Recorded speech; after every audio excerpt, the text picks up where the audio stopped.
Hoy, lunes 24 de abril de 2023, nuevamente nos reunimos en este espacio académico virtual de la Fundación Excelencia, Liderazgo y Transformación para continuar con la reconstrucción de la memoria histórica aún no contada del conflicto armado en Colombia.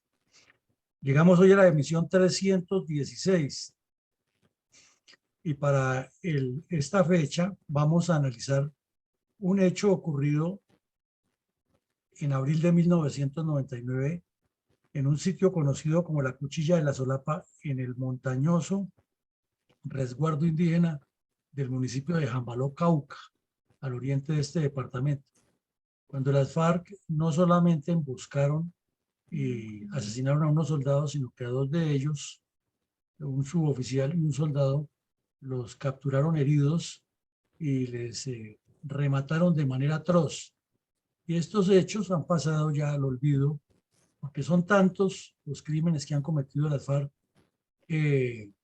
aparecen siempre los cómplices o los idiotas útiles que les sirven para multiplicar, que no hay que pagar cárcel, que la paz es lo más importante y que la seguridad está a partir de la paz, y un poco de mentiras con las cuales enredan la realidad de lo que cometieron estos delincuentes. Y en este caso, como ya hemos estudiado en eventos anteriores, el oriente del Cauca y en particular el municipio de Jambaló, donde hay una alta población indígena, se han convertido en blanco histórico de los terroristas de las FARC, y son muchos, son incontables los hechos criminales. Hace unos 3 meses veíamos aproximadamente 300 hechos terroristas descritos en informes de 4 o 5 años de análisis de entidades que acopian los datos sobre el conflicto, pero no son todos, y ya son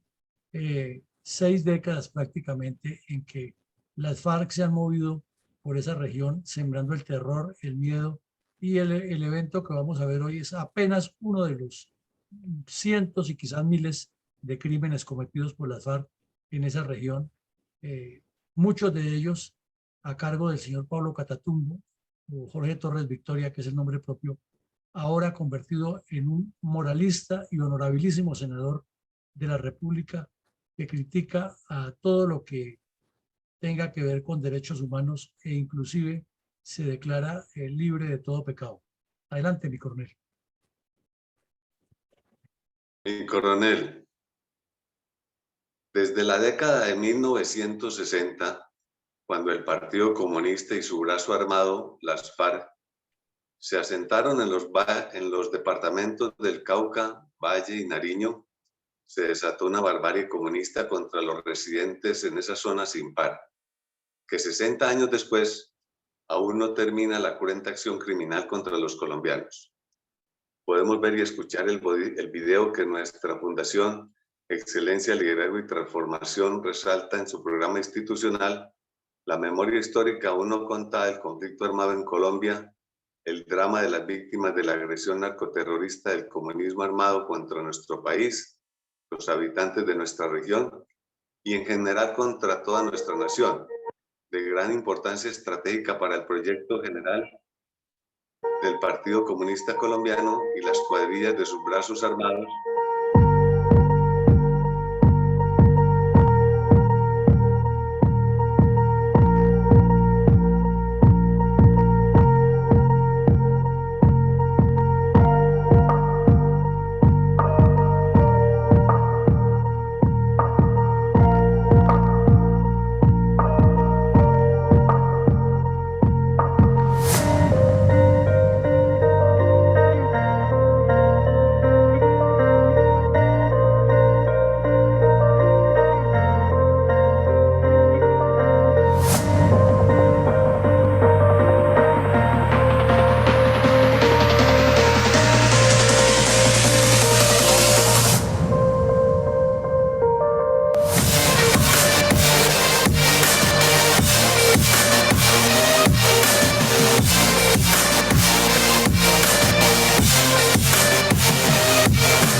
Coronel, ¿cuáles son las características geoestratégicas generales de la región oriente del departamento del Cauca, donde se encuentra localizado el resguardo indígena de Jambaló, Cauca?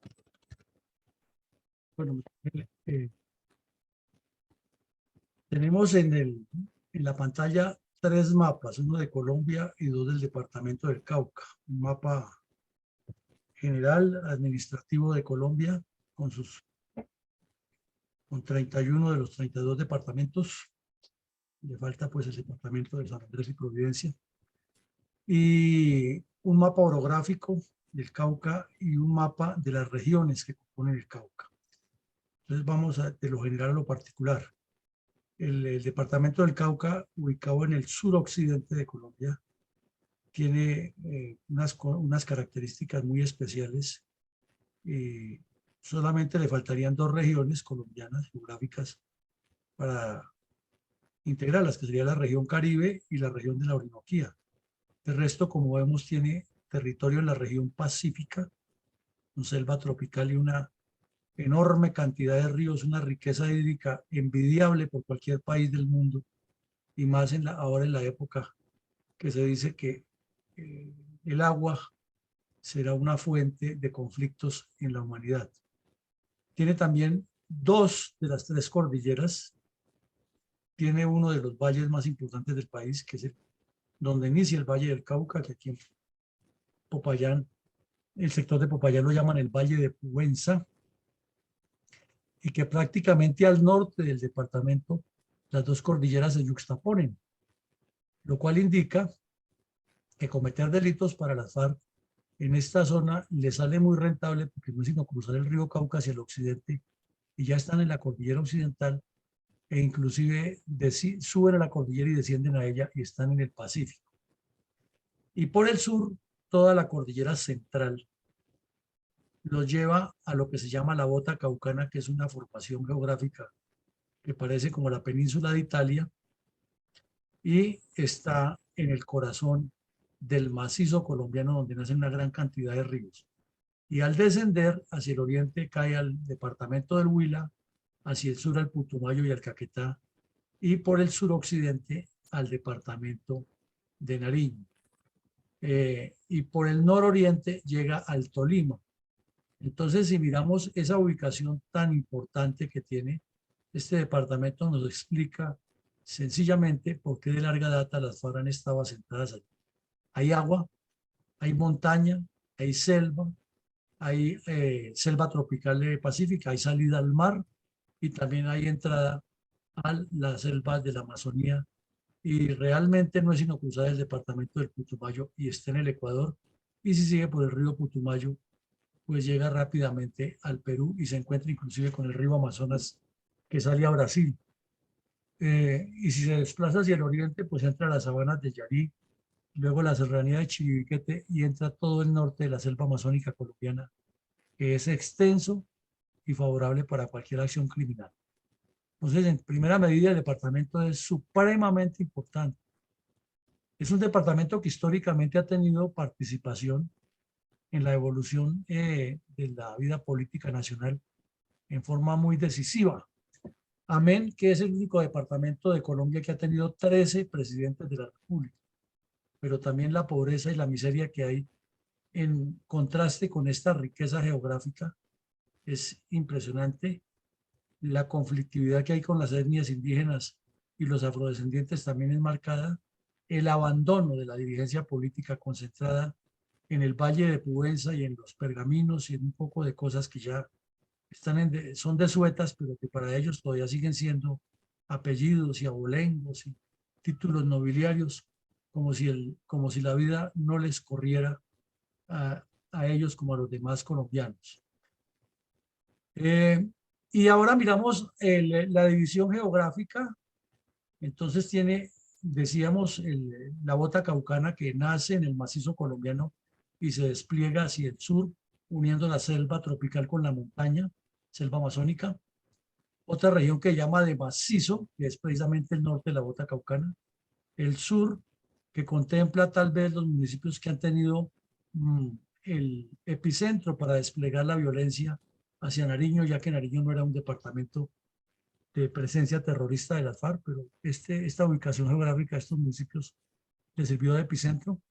El centro, que es donde se ubica el poder administrativo, político, económico y social del departamento, sobre todo en el Valle de Pubenza, que también tiene la característica que no es sino cruzar al occidente y está en la cordillera occidental, o cruzar al oriente y está en la cordillera oriental.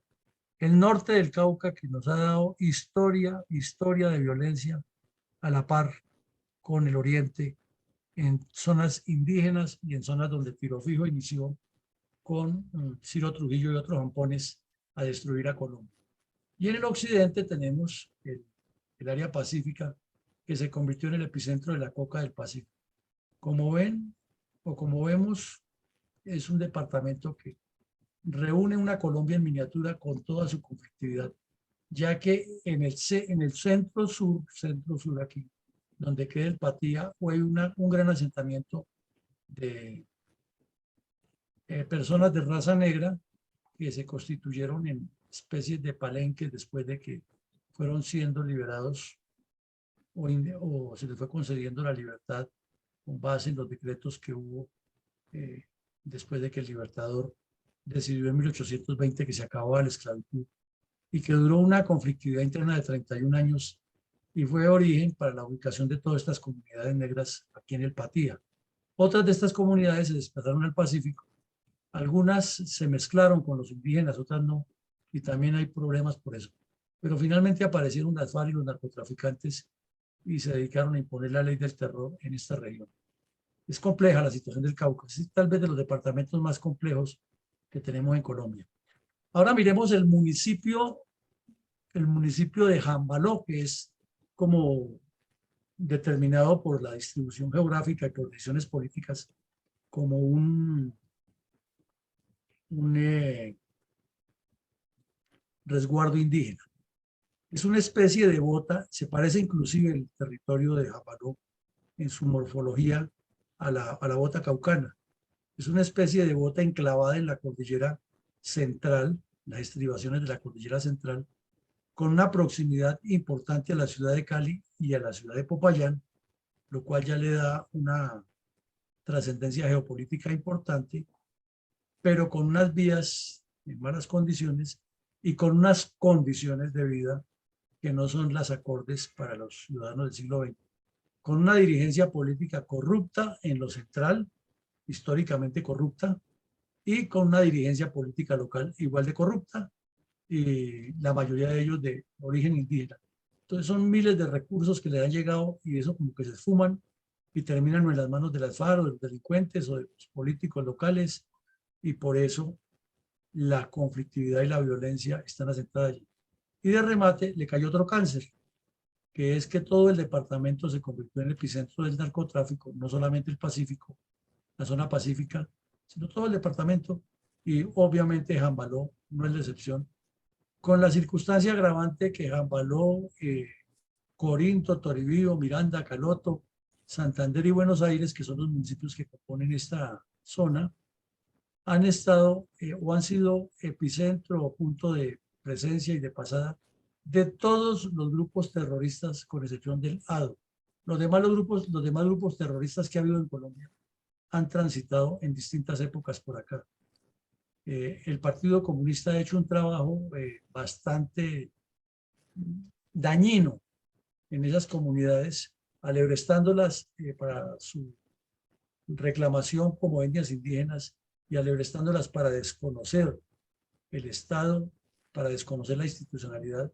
Y ahí en esa zona fue donde presentó el episodio que no olvidamos, que fue la primera vez que los indígenas asaltaron una base militar y destruyeron una base de comunicaciones del ejército, diciendo que esos son tierras ancestrales de ellos y que ellos no quieren conflicto y que se deben ir los actores del conflicto de ahí. Y el gobierno del señor Santos fue débil de carácter, quería premio Nobel de Paz, toleró, honestó eso y de ahí para allá ya se volvió costumbre, sobre todo en este departamento, que no es sino que soldados o policías lleguen a cometer, a combatir a algún delincuente e inmediatamente caen en manada todas esas comunidades y rodean los soldados, les quitan las armas y los soldados, para evitar una masacre, prefieren pues no utilizar la fuerza. Y eso ya se volvió costumbre, pero es alebrestada por las FARC, por los políticos corruptos y por comunidades o por dirigentes comunales de esos grupos indígenas que están interesados en que les envíen plata, dinero a raudales, pero no para desarrollar la región, sino para quedarse con él. Entonces, vemos aquí en el mapa de la región oriente, pero corrijo, la región norte, que Jambaló está considerado un resguardo y está marcado en gris, que limita con dos municipios muy conflictivos y de mucha historia de crímenes, Caloto y Toribío. Aquí en Caloto es histórico el famoso puente del río Palo, donde José María Córdoba tuvo uno de los combates de la guerra de la independencia. Y aquí las FARC han atacado cientos de veces a los militares. Y cuando se instala una base militar allá, caen todos esos indígenas y todos los campesinos a reclamar que no tienen por qué controlar la región. Y eso ha sido un tira y afloje, pero el río Palo es histórico en esta zona norte del Cauca por los crímenes que han cometido las FARC. Y más al norte, pues está el municipio de Miranda, que ya sabemos por su cercanía con Pradera y Florida, lo que ha significado para las FARC. Y también es el sur del Valle del Cauca, pero lo importante aquí es la montaña, que le sirve de refugio al oriente, la cordillera central, y cruza el río Cauca y está en Santander de Quilichao y pasa al occidente de una vez a la cordillera occidental. Eso sería la parte de la descripción geomorfológica. Ahora miremos unas fotos de la región que nos muestran lo difícil que es la zona y lo fácil que es para un grupo guerrillero ubicarla. Vemos que el municipio está ubicado en una especie de 4 vías más o menos paralelas a lo largo de un semivalle, porque se nota que va descendiendo hacia una cañada y que tiene los riesgos de todos los municipios andinos de un deslizamiento que produzca una tragedia y, como vemos alrededor, completamente deforestado por el ser humano, causando más probabilidad de daños. Y esa deforestación se prolonga en los cañones de los ríos que circundan de las quebradas, y eso pues tiene un gran riesgo que se produzca una avalancha, como ha sucedido en varios municipios, como ocurrió al oriente de esta región con el río Páez, también hace unos años, que fue tan famosa esa tragedia. Es la misma región, la misma zona, las mismas características, tanto geográficas como las que ha hecho el hombre de destruir y de causar tanta depredación. Y ahora con el narcotráfico, que están desesperados por descuajar monte y sembrar, con el contubernio del gobierno del señor Petro, que prohíbe completamente la erradicación, pues imaginemos cómo estarán en el territorio interior de este municipio y los aledaños todo ese proceso de deforestación para sembrar amapola o coca o marihuana, dependiendo de la altura del terreno. Y aquí vemos uno de los paisajes espectaculares que tiene. Lagunas, hay muchas como esta, en las distintas veredas, en las distintas zonas. Total que los campesinos por agua hasta ahora no tienen problema, pero si siguen con esa deforestación, los problemas se van a complicar. Vemos una carretera destapada y las dos señoras indígenas con sus trajes típicos moviéndose por la región. Y por ser un resguardo indígena, es interesante ir allá porque se ve mucho esa cultura y muchísimos de los campesinos usualmente están con su vestimenta propia de la región, propia de su etnia. Y aquí vemos una foto que nos muestra cómo no falta el cultivo de coca de frente, aquí lo vemos al lado del cultivo de plátano, el indígena, el campesino que está siendo visitado por unos funcionarios. Estas señoras son funcionarias de la alcaldía municipal que van a socializar unos proyectos y es el estilo que tiene allá. La alcaldía organiza los proyectos o lo que tiene que hacer Y estas personas van por las casas, explicando casa por casa lo que va a hacer y luego se reúnen en esas actividades que hacen los indígenas, que tienen pues todo un protocolo diferente al usual de Colombia y debaten, pero el problema es que los recursos se desvían con una facilidad impresionante. Y con el cultivo de la coca ahí al lado ya sabemos lo que pasa. Escuchamos a Diana Perafán aquí que nos explicó cómo están haciendo ese proceso, entonces difícil.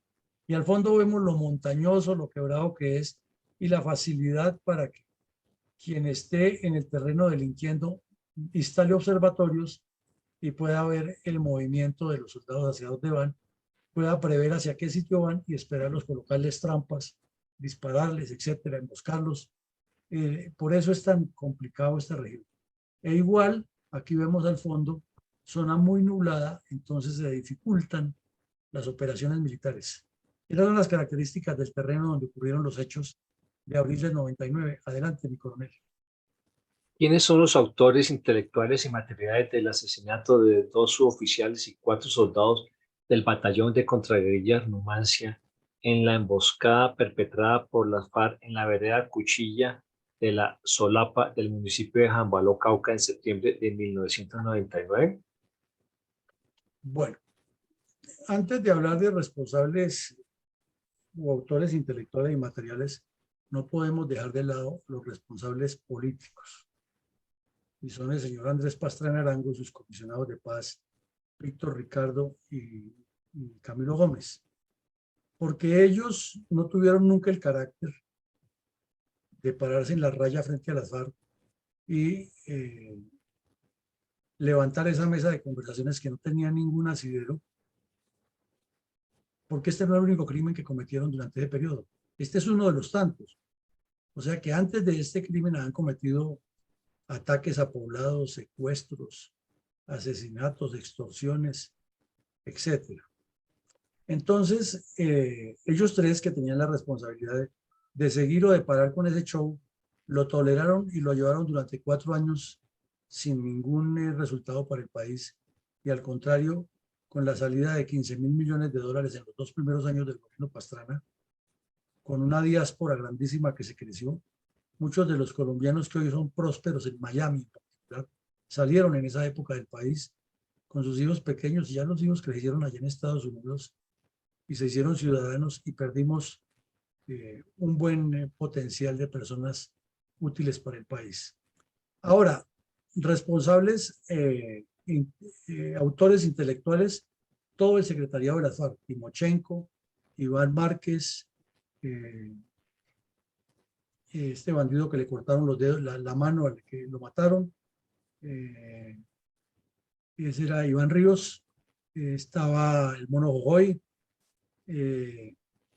Simón Trinidad, que hacía parte no del secretariado, pero sí del Estado Mayor y estaba directamente con ellos, y todos los que estaban en el Caguán haciendo ese show, Raúl Reyes y el Gago Gómez, todos los que estaban allá planeando cómo destruir a Colombia. Y en particular este delincuente, que hoy en día es un honorabilísimo senador, Pablo Catatumbo. Él era el que ordenaba todos los crímenes que se cometían en esa época en el Cauca, Valle y Nariño por parte de las FARC y otros grupos criminales, porque por ejemplo después se comprobó, años más tarde, que cuando hubo el atentado contra el ministro Londoño aquí en Bogotá, este delincuente, Pablo Catatumbo, contrató unos sicarios, unos criminales, y los asesoró con las FARC. Y cuando se sintieron, o el brazo de la justicia le llegó detrás, Pablo Catatumbo los tuvo allá protegidos en una de las guaridas de las FARC, en el Cauca. Y luego se dijo que intentó meterlos embuchados como miembros de las FARC en la desmovilización para que les levantaran los procesos. Y ya en el terreno, el principal responsable es este que estamos resaltando, que es el famoso alias el Sargento Pascuas. Este otro, que era el segundo que lo acompañaba y que se supuso que había muerto en el bombardeo bacano, luego se aclaró que no era, conocido como Pacho Chino, era otro delincuente que tenía mucha responsabilidad en todos estos actos y que fue de los que participó en esta emboscada. Y este, que era el Pisasuave, el experto, el criminal, el de confianza de Sargento Pascuas, que le decían Carlos Patiño o Caliche, que después fue dado de baja por el ejército. Y tenemos que ver dentro de los programas la historia de este delincuente. Este dejó una historia larga en las FARC.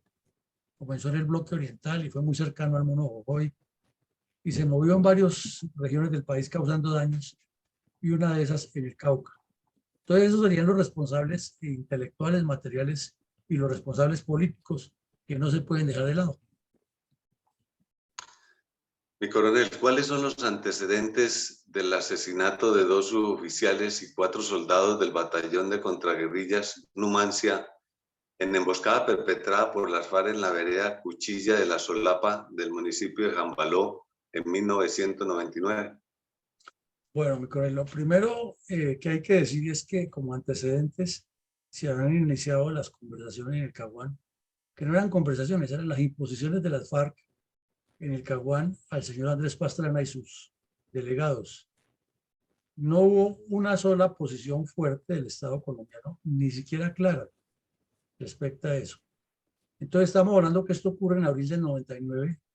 El show lo inician el 7 de enero del 99, perdón, cuando Andrés Pastrana fue solo, se sentó solo a esperar a tiro fijo, que nunca llegó a la inauguración del sainete. Y 4 meses después, las FARC cometieron este crimen aquí en Jambaló. Pero en ese interregno ya había habido otros crímenes en el Cauca, en Caguán, en distintas regiones. Uno de los más nombrados, que la televisión lo resaltó muchísimo, fue el del secuestro de un niño aquí en Bogotá, y lo llevaron para el Caguán para que no se le pudieran rescatar, y exigían una suma grandísima. Y entonces Claudia Gurizati entrevistó a Raúl Reyes, y Raúl Reyes tuvo el descaro de decir en televisión, en el programa La Noche y al Aire, que no han sido las FARC, sino que han sido unos bandidos. Imagínense ustedes esa respuesta. Bueno, en esta región, como en todo el país, se estaba desarrollando las disposiciones de las FARC de la 8ª conferencia del 93 y un pleno que han hecho después, pleno ampliado, para revisar y tomar nuevas decisiones. Y entonces se enfocaban en aspectos muy concretos: reclutamiento de jóvenes, que es la misma época en que el Mono Jojoy ordena reclutar jóvenes de manera industrial y convertirlos en terroristas y enviarlos a otras regiones del país, como ocurrió en la Operación Berlín, a reforzar las cuadrillas, avanzar hacia Cundinamarca, hacia Cali, porque ya el poder estaba, según ellos, a puertas de conquistarlo. Se incrementan las acciones terroristas. Es cuando traen a 3 irlandeses a que los entrenen en distintas actividades de terrorismo al estilo del IRA de Irlanda y de Al Qaeda. Es cuando ocurre también la operación Gato Negro. Es cuando, bueno, son muchas cosas que ocurren por esa época que demuestran la evolución rápida de las FARC y desde luego la extensión del narcotráfico a todas estas zonas. Entonces se llega prácticamente a comprobar que los planteros, como llaman en las regiones altas, a quienes llegan a colocar dinero para desarrollar el cultivo de la amapola y de la marihuana, eran ya las mismas FARC. Por lo menos en el Putumayo ya se les había comprobado que estaban haciéndole hasta préstamos a los campesinos con recibos y con documentos y con contabilidad, como si fueran una empresa legal. Es histórica la incapacidad de la justicia, lo hemos visto aquí inclusive dentro de las erosiones que tiene el sistema colombiano, que se han estudiado desde siempre en sociología política, que la justicia es ineficiente y es incapaz de hacer cumplir la ley en Colombia. Los despachos judiciales sobreabundan de expedientes y la capacidad operativa y la idoneidad en muchos casos de los funcionarios de los despachos judiciales es inferior al reto. Y del gobierno nacional, pues ni se diga, con toda la debilidad de carácter del señor Pastrana y sus equipos de trabajo. había también para esos días la costumbre de que las FARC atacaban, pero no un poblado en separado o en forma independiente, sino eran las oleadas terroristas sincronizadas a nivel nacional. Y era común que se asaltara un municipio en la costa, 2 en Antioquia, 3 en el Huila, 1 en el Cauca, otro en el Tolima, 1 en el Meta, pero siempre esa cantidad de acciones terroristas tenía como propósito maniatar a las fuerzas militares y sobre todo dificultar el apoyo aéreo, porque lo sabían, y lo saben las FARC, que el apoyo aéreo partió en dos la capacidad operacional de las fuerzas militares, ya que las tropas terrestres o unidades de superficie, como se dice en táctica, son muy buenas para combatir, pero las distancias, la geografía, la topografía impiden la movilidad debido a las trampas y a los ardides y las maniobras que hace la guerrilla. Entonces la fórmula era pues el apoyo helicoportado, el apoyo de ametrallamiento aéreo, el de bombardeo, que eso nivelaba las cargas y los ponía en desventaja a los bandidos a pesar de que tuvieran el conocimiento del terreno. Entonces, por eso hacían esas oleadas para diversificar, distraer, desviar el apoyo aéreo, porque no había la capacidad para hacerlo en todas partes. Era la estrategia de las FARC para ser fuertes. Hubo un incremento masivo de milicias bolivarianas, Movimiento Bolivariano Clandestino y Partido Comunista Clandestino, y ese incremento infortunadamente se quedó y no fue negociado en Cuba, y es el que los tenemos ahora disfrazados de guardias campesinas y de guardias indígenas haciendo shows de paz, y son los mismos que integran las milicias bolivarianas que nunca se desmovilizaron. Y se incrementó de manera exponencial la cifra de secuestros y extorsiones en los departamentos de Valle, Cauca y Nariño. Todo eso ordenado, dirigido y controlado por el señor Pablo Catatumbo. Él era el jefe principal de todas las cuadrillas. Y ese rol propagandístico que se lanzaba desde la zona del Caguán, hablando todo el tiempo que estaban buscando la paz y que esos crímenes eran para que se hiciera la paz rápido y no se repitieran, se volvió como un sistema. Y ya el pueblo colombiano como que se fue habituando a eso, se fue habituando a que la industria fuera reduciendo. Hubo una recesión económica grande en el 99, pero en el Caguán se seguía hablando de paz. Simón Trinidad se paseaba con gafas Ray-Ban y un sombrero camuflado de esos que llaman una pava. El mono Jogoy se bajaba rozagante, las camionetas, parecía parecía no, era un jefe mafioso y tenía esa misma actitud.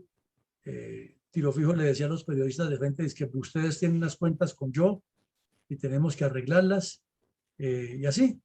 Y el país mirando para otro lado, o no el país, los gobernantes mirando para otro lado mientras el país soportaba esas cosas. Hasta Daniel Ortega vino y condecoró a Tiro Fijo en el Caguán, le colocó una medalla nicaragüense al lado de un montón de cilindros de gas que tenían listos para ir a lanzar un ataque a un pueblo. Entonces, ese rol propagandístico del Caguán calaba mucho en la mentalidad popular. Esos serían los antecedentes, mi coronel, de manera muy general. Coronel, ¿cómo se desarrollaron los hechos que desembocaron en el asesinato de 2 suboficiales y 4 soldados del batallón de contraguerrillas Numancia, en emboscada perpetrada por las FARC en la vereda Cuchilla de la Solapa del municipio de Jambaló, Cauca, en septiembre de 1999? Fueron atroces, porque los famosos pisasuaves encabezados por el tal Patiño, que después murió por orden de el sargento Pascuas, emboscaron a una patrulla del ejército, la tomaron en posición desventajosa en el terreno.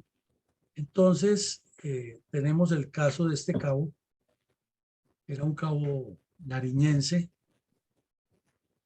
lo vemos, está trabajando en ese batallón de contraguerrillas, y este cabo quedó herido, y lo capturaron, y luego, como se nota aquí en la foto, le cortaron la cabeza a machetazos para terminar de rematarlo y no hacer ruido con los tiros. Y este soldado era un soldado voluntario, ni siquiera profesional, era la figura que venía tiempo, que no eran soldados profesionales. También fue cogido con vida y para terminar de asesinarlo le regaron ácido en la cara. Son tan atroces las fotos que quien las publicó prefirió pixelarlas para que no se vean cómo quedó desfigurado el suboficial. Y los otros 4 que murieron, un sargento segundo, también de la región, de apellido Pichao, y 3 soldados voluntarios. Este soldado voluntario también era caucano de origen indígena, el soldado Aticuán Chalacán. Entonces, en esa emboscada, mientras los soldados sorprendidos tomaban un dispositivo, porque los sorprendieron completamente, los demás los 4 primeros cayeron muertos de una vez en el ataque. Y estos 2 que los tomaron heridos, el cabo Benavides y el soldado Vergara, padecieron esas torturas. Y eso está documentado y está demandado ante las instancias internacionales. Pero la JEP mira para otro lado y el informe del señor de Rux ni por equivocación menciona este caso, que es uno de los más atroces que ocurrió, como tantos que hemos relatado aquí por parte de estas guerrillas comunistas.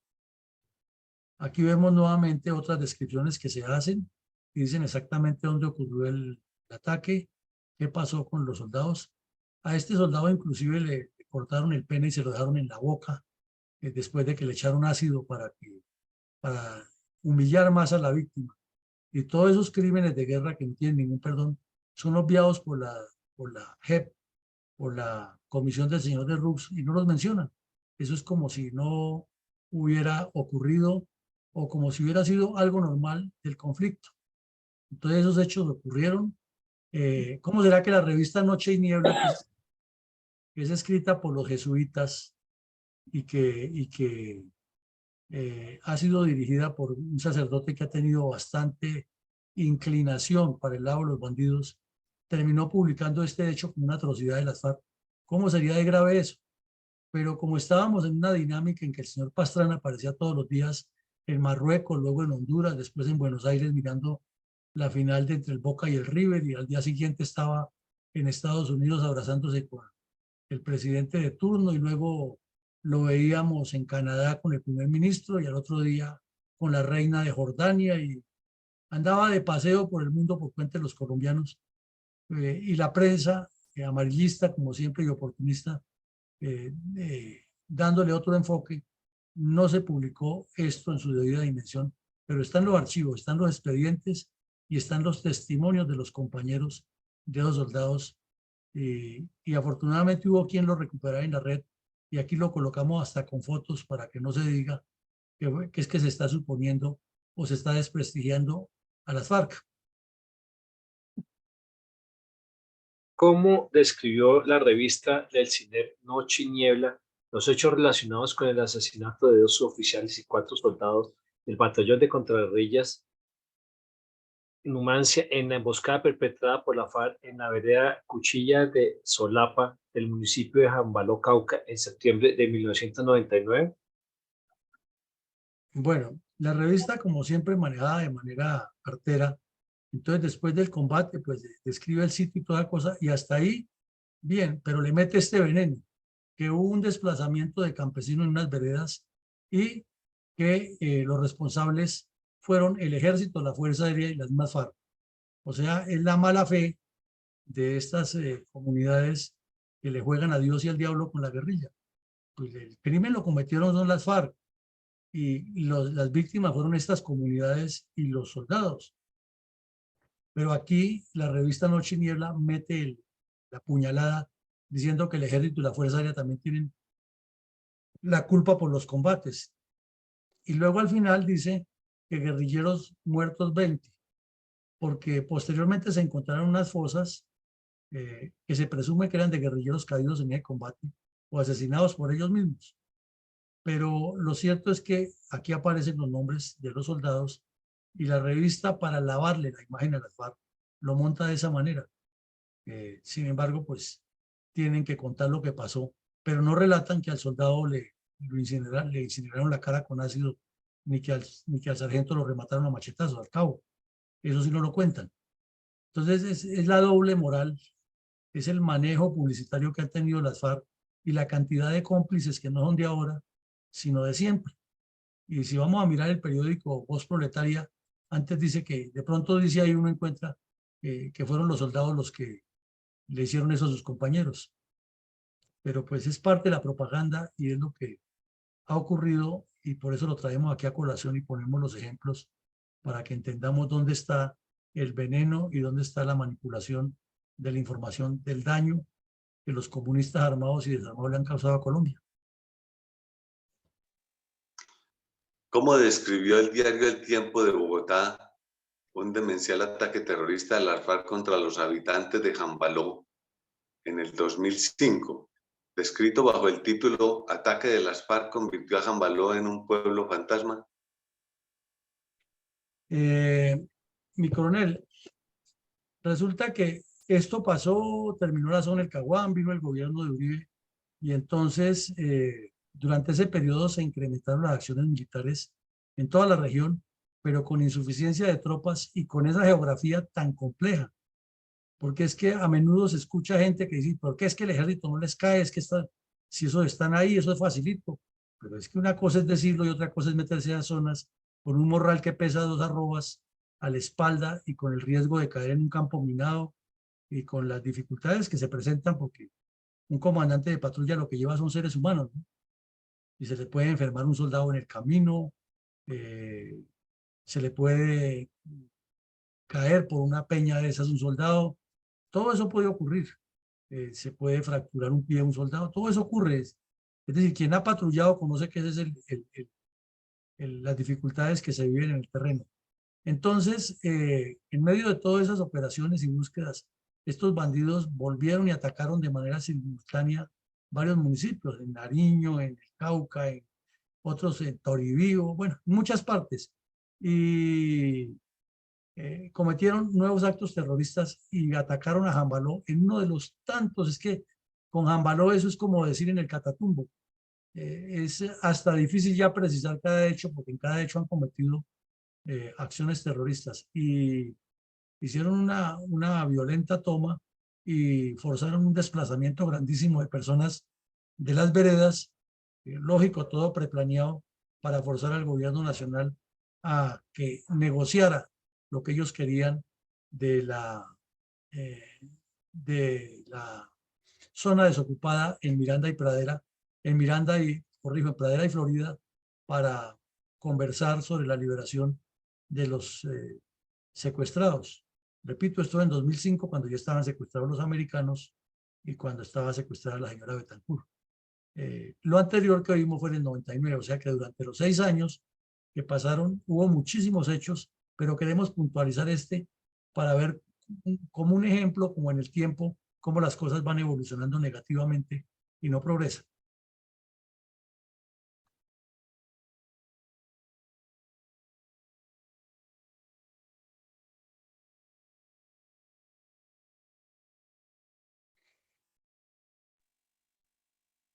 Mi coronel, la situación de desorden público ha sido compleja en el municipio de Jambaló desde hace más de 4 décadas.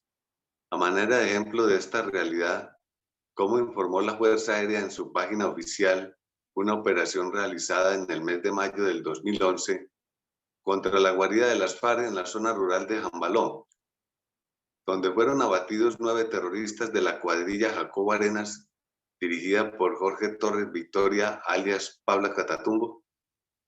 Bueno, mi coronel, entonces pasan otros 6 años, ¿no? De eso, y en ese interregno hay un montón de acciones terroristas y de crímenes.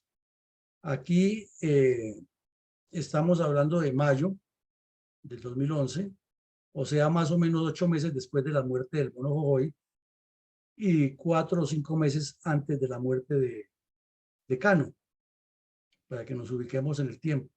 Durante todo ese periodo lo hemos visto también, hubo unos bombardeos exitosos en Arauca, Casanare, en el Magdalena Medio vimos aquí varios. La Fuerza Aérea adquirió una precisión importante y sobre todo el servicio de inteligencia y el apoyo tan fundamental de Estados Unidos con los satélites y la interceptación de comunicaciones técnicas fue esencial para golpear a estos bandidos. Entonces, una de esas, y este caso también tenemos que verlo adelante completo en otro episodio de la memoria histórica, la Fuerza Aérea bombardeó un campamento y el señor Santos inmediatamente aprovechó este caso, como otros, ¿no? Para decir que había que negociar rápido la paz, porque si no él seguía, que él tenía la llave de la paz en el bolsillo, decía así, y estaba utilizando para su provecho personal, no institucional ni del país, esa presión. Pero aquí lo que hay que resaltar es el profesionalismo de la Fuerza Aérea, la precisión y la coordinación con entes de seguridad, porque la información la pasa Estados Unidos, lógicamente, con la información satelital de la ubicación. El DAS, que todavía existía, hace el trabajo de localización exacta del campamento y la Fuerza Aérea viene y bombardea, y luego desembarcan las tropas y encuentran que hay 9 bandoleros muertos y 12 más heridos. Fue uno de los golpes más importantes que se causó en Jambaló. Pero desafortunadamente, como nos lo han demostrado los hechos posteriores, esa correlación de el narcotráfico con lo que pasa en la zona y la podredumbre administrativa que hay tanto en el departamento como en el municipio hacen que el problema no se resuelva. Y entonces, como no hay una política clara de Estado, un compromiso de todos los niveles, porque es que no solamente del nivel nacional, sino del nivel regional y local, para resolver el problema, entonces ahí tenemos lo mismo y es como un proceso de reciclamiento de la violencia y del crimen sin que tenga cambios. Adelante, mi coronel. Al término formal de cada episodio de la memoria histórica, uno cuenta el conflicto armado que realiza nuestra fundación. Usted siempre hace un balance puntual de reflexión respecto a los hechos del conflicto que analizamos a diario en este espacio de opinión y estudio científico de la violencia comunista contra Colombia. ¿Cuáles reflexiones estratégicas tiene hoy respecto al asesinato de 2 suboficiales y 4 soldados del batallón de contraguerrilla Numancia en la emboscada perpetrada por la FARC en la vereda Cuchilla de la Solapa del municipio de Jambaló, Cauca, en septiembre de 1999? Primero, aquí lo resarcimos como lo hemos venido repitiendo en estos últimos días y queremos reiterarlo para que no se olvide. Es que ese olvido de las acciones terroristas de las FARC es la causa de que el señor Petro sea presidente y estos bandidos estén en el Congreso mondos y lirondos. Si el país recordara todos los crímenes que cometió el M-19, nadie votaría por Petro. Pero como nadie lo recuerda, muchos votaron por Petro. Igual pasa con estos criminales de las FARC. Por ejemplo, la concubina de Tiro Fijo. Ya ha pasado prácticamente 8 años, 7 años desde que se hizo todo ese show en La Habana y se materializó hace 7 años aquí en Bogotá. Y entonces, quienes eran niños de 10 años para esa época, hoy ya son jóvenes de 18 y 19, que tienen el virus de la política y no entienden, y les parece que esa señora lo que es una buena persona, porque ella sale y dice siempre que fue víctima, que ella se metió a la guerrilla, que no sé qué. Y miran a Timochenko y a Catatumbo, un par de viejos barrigones, y dicen, no, pues estos tipos que iban a hacer daños y eso no tienen la pinta de ser criminales. O ven a Victoria Sandino con su turbante que se coloca y su discurso mentiroso de que ella es una víctima de la guerrilla y que fue antes luchando por los pobres y que está haciendo no sé qué trabajo por las mujeres y que reclama, y seguramente convence. Y si han pasado 8, dentro de 5 peor, porque ya serán 13 años y vendrán niños que en ese tiempo tenían 5 o 4 años de edad que no tienen ni idea, pero que tienen ambiciones de votar y van a votar. Y más si se logra lo que quiere el señor Petro, de que sean los jóvenes de 16 años los que voten. Peor todavía, un niño de 10 años que se va a acordar, o de 9 años de esa época, que se va a acordar en este momento de lo que pasaba o qué va a saber. Pero a la hora de votar, entonces lo aleccionan en el colegio, en la escuela donde está, y él va y vota por los comunistas. Esa es una verdad. Segundo, no se puede desconocer y no podemos mirar para otro lado y decir que como Pastrana ahora ataca a Petro y a Santos, él es un gran estadista, porque la verdad es que su debilidad de carácter y su desgobierno estimularon el crecimiento del ELN, de las FARC y los otros bandidos llamados autodefensas. Eso es una realidad de lo que allí ocurrió. Igual, ese crecimiento exponencial de las FARC en el Cauca no se da de un día para otro, ni es casual, sino que al mirar la geografía, al mirar el mapa, es un proyecto claro para rodear a las dos ciudades, a Cali y a Popayán. Y obvio, separar el país y partirlo en dos y controlar toda la zona pacífica y la occidental y articularla desde el punto de vista subversivo con la Amazonía y la Orinoquía.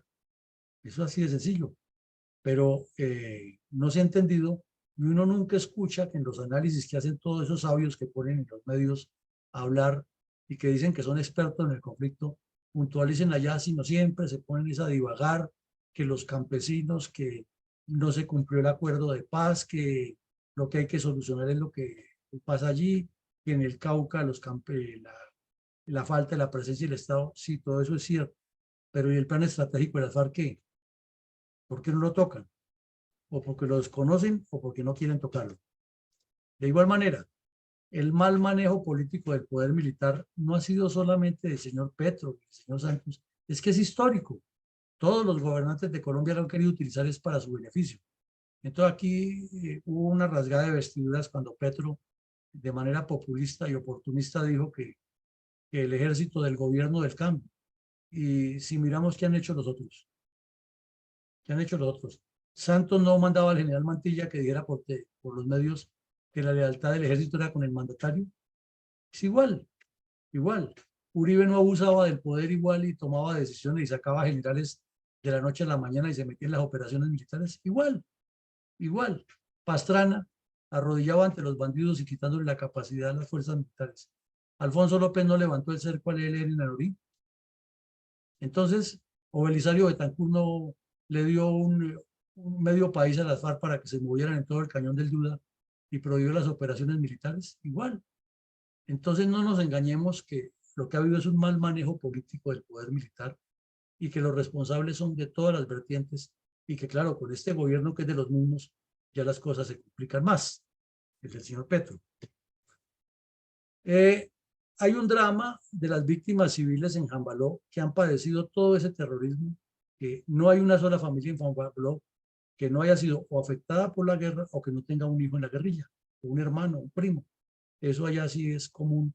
Y así como vimos a esas señoras de la alcaldía que van y cumplen la tarea social de informarles, de esa misma manera las FARC visitan casa por casa y les ponen cuotas si tienen ya en la finca suficiente ganado o suficientes gallinas o marranos, también tienen que poner cuotas. Y cada vez les aprietan más. Por cada 1000 huevos que vendan tienen que pagarles tanto, por cada tantos litros de leche que saquen de la finca también, etc. Entonces, el drama de esas víctimas es por extorsión, por familias reclutadas, por violencia y por esos desplazamientos que los han obligado a cada rato a que lo hagan. Así los indígenas y los campesinos no quieran.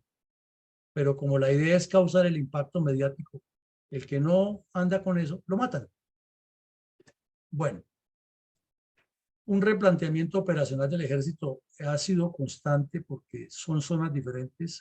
O sea, la doctrina militar de contraguerrillas tiene unos conceptos, pero cada quien en el terreno tiene que tener creatividad e iniciativa porque cada acción es distinta.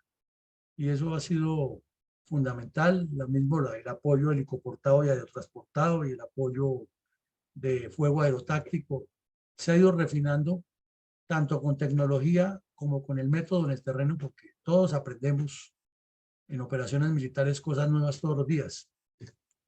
Y hay que resaltar la importancia de esos batallones de contraguerrillas que eran con soldados voluntarios y luego los volvieron profesionales, pero sigue siendo de resaltar, son unos héroes esos muchachos. Son personas que por un sueldo mínimo, una paga pírrica, exponen hasta sus vidas y están las 24 horas disponibles y son muy leales con los comandantes. Nunca se quejan, nunca protestan, están siempre listos para ir a operar y hasta entregar sus vidas, como en el caso de este soldado que lo asesinaron incinerándole la cara y haciéndole todas esas atrocidades descritas. Luego ya los convirtieron en soldados profesionales con un nuevo estatuto de pertenencia, pero sigue siendo muy, muy pírrica e insuficiente e inmerecida, o mejor, merecida, pero no con la dimensión que corresponde, lo que debería ganar un soldado de estos por exponer su vida.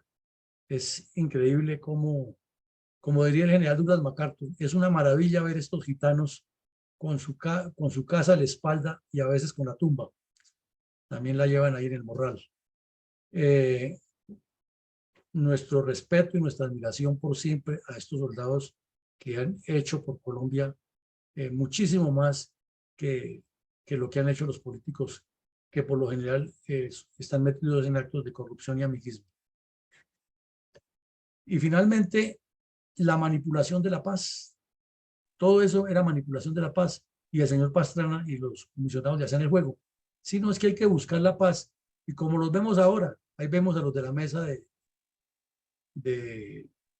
con el ELN, como les están pagando un poco de plata y les están dando champú y viajes, y la prensa, y la entrevista, y la televisión y todo, entonces les dicen, oiga, el ELN acaba de asesinar 9 soldados en el Catatumbo.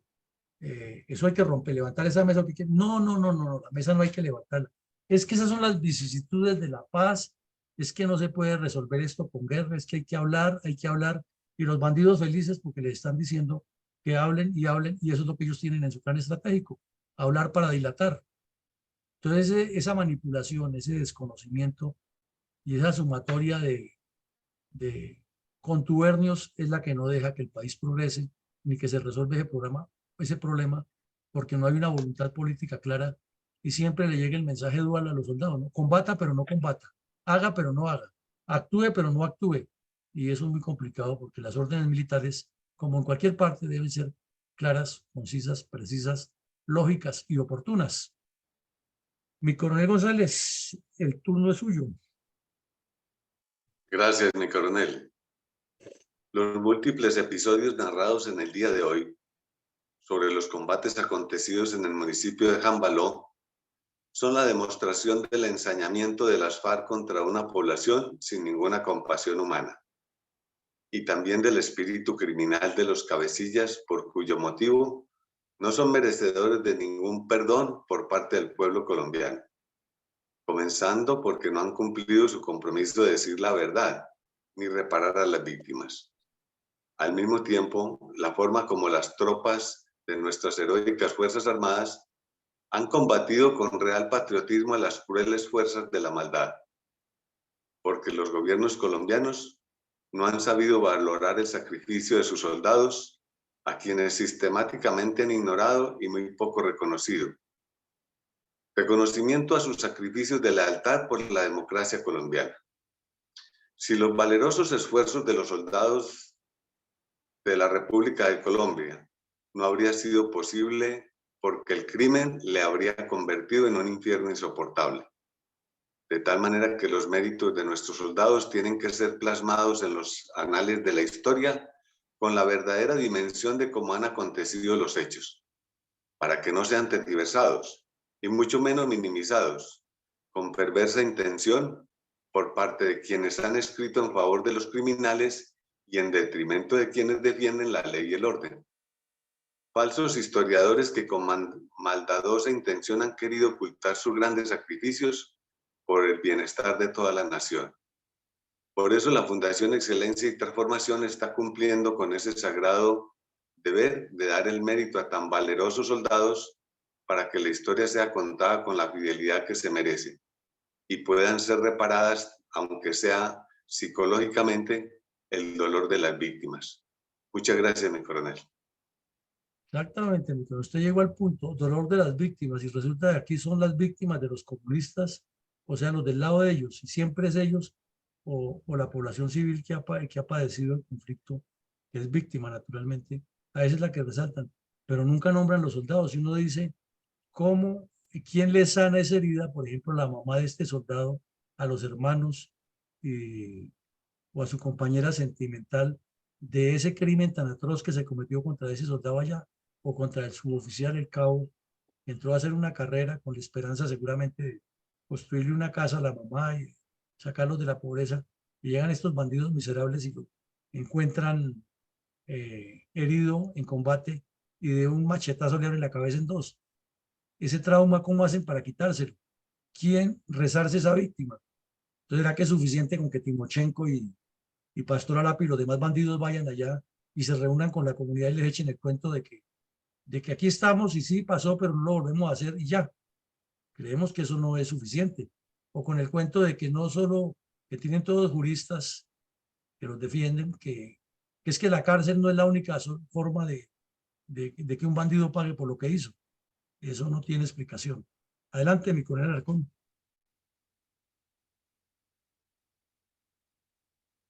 Creo que debió ausentarse. Mi coronel, en el día de hoy, gracias, mi coronel. Tenemos en Facebook la presencia y participación de mi general Vázquez y de Aide Montoya, entre otros, felicitándonos por el programa. Aide agrega que es muy interesante todos los programas. Dificultades de señal lo obligan a uno a permanecer escuchándolos por YouTube. Sugiero que se cuenten también algunas verdades sobre Simón Bolívar, que también tiene cositas por contar. Y también es importante profundizar en las fuerzas militares de los Estados Unidos y sus malas decisiones en cuanto al ejército de Colombia. Mi respeto y admiración por todos ustedes. Mi aporte habla hoy de lo siguiente. Las comunistas FARC, EPL y OELN, en fin, toda la izquierda junta en nuestro país han sido copartícipes de todo lo que es violencia y terrorismo generalizado en todas las regiones del país, al punto tal que siembran el terror en los alrededores de las zonas ricas en productividad, donde fluye el dinero y la inversión para beneficio de todos. Unos con el sudor de su frente y otros extorsionando, robando, secuestrando, asesinando y obligando al desplazamiento forzado de muchas comunidades campesinas que terminan engrosando los cordones de miseria de las principales ciudades y municipios del país para detrimento de la economía y la falta de alimentos frescos y cultivados en el campo. Hoy en día, estos son honorables e inocentes ciudadanos que niegan sus anteriores acciones y escondidas, pero nada queda oculto. Ya han salido en show demostrativo con armas modernas y sofisticadas, además de uniformes nuevos de uso privativo de las fuerzas militares. Salieron de sus madrigueras donde se mantuvieran con dinero del narcotráfico, apoyados por dictadores y malos vecinos como los nuestros. Regresan a seguir sembrando lo mismo, apoderándose de todo bajo la vista indiferente del gobierno de turno, patraciando todo lo que habíamos logrado con sangre propia. Nuevamente, violaciones al derecho internacional humanitario y los derechos humanos, logrando hábilmente convertirse de victimarios en víctimas, aprovechando las regaladas posiciones dadas por el comprado con engaño Nobel de Paz para ejercer la persecución política y cambiar la tipificación del delito, bloquear vidas, usar campos minados, lo más importante, incumplir el acuerdo que hicieron incluir como parte de la Constitución, pero no pasa nada. Seguimos en las mismas y es el pueblo el que paga. Esto nos indica a todos la necesidad de estar enterados y conocer la historia de las regiones, la violencia generalizada, siendo esta una invitación para que nos enteremos y escuchemos en familia, especialmente con nuestros jóvenes, cualesquiera de las más de 300 ediciones de nuestro programa institucional, disponible en la página web de la Fundación. Si nos vuelve a suceder, será por un alto grado de nuestra propia irresponsabilidad. Y quién sabe si cuando lo decidamos sea demasiado tarde. Tenemos que enterarnos y dar la lucha. Muchas gracias, mi coronel. Bueno, muchas gracias, es muy amable. Sí. Hay que seguirlo difundiendo, seguir invitando a nuestros oyentes que lo compartan con sus contactos y sus amigos, para que la verdad, que la versión que estamos presentando aquí no la estamos inventando, está documentada, hay fotos, hay audios, hay videos, y en la misma, ya con la información que se tiene, no es sino buscar en la web, en internet, ya hay información de otros medios de comunicación, de otros estudios, que corroboran todo lo que estamos diciendo y le agregan cosas más que no alcanzamos a incluir en cada programa. Vicencio. Es el caso que vemos hoy, la degradación del hombre por el hombre, que asesinan vilmente a 2 oficiales, 4 soldados, y hace esos vejámenes al ser humano, echándoles ácidos, mutilándolos. Y si el CINEP tuvo la delicadeza de tomarlo, sería porque ya era un caso inaudito de la realidad. Pero como lo decimos casi siempre, siempre, es la indiferencia de los que juzgan, la JEP, con estos casos. Y estos individuos que hicieron cometieron estos delitos están en la impunidad, siguen marchando por ahí. Y es triste ahora ver en las redes o en la información que le llega a uno, cómo que estos bandidos, estos delincuentes, ahora cogen, alquilan helicópteros para irse de un lado para otro, y nadie, absolutamente nadie, ni la Fuerza Aérea, ni la policía, ni nadie detiene a un helicóptero de estos. Muchas gracias. Bueno, muchas gracias, Vicencio. Sí, que la laxitud de los gobernantes, la impunidad con que se maneja esto y el afán de conseguir premios Nobel y beneficios personales le han hecho mucho daño al país, muchísimo. Y lo hacen unos de una manera y otros de otra, pero al final el único sacrificado, como decía mi coronel Alarcón, es el pueblo. Pues llegamos al final del ejercicio.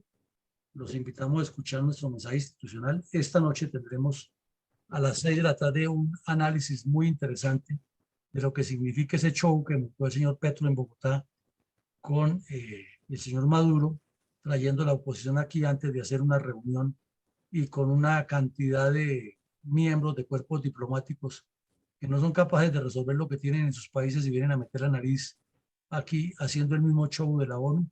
Pero vamos a analizarlo esta noche en contexto, a ver hacia dónde apunta todo eso y qué enseñanza nos deja este ejercicio. Bueno, como siempre, suele suceder, se pega, pero aquí está. No, se pega a veces, no sé qué pasa y siempre lo ensayo.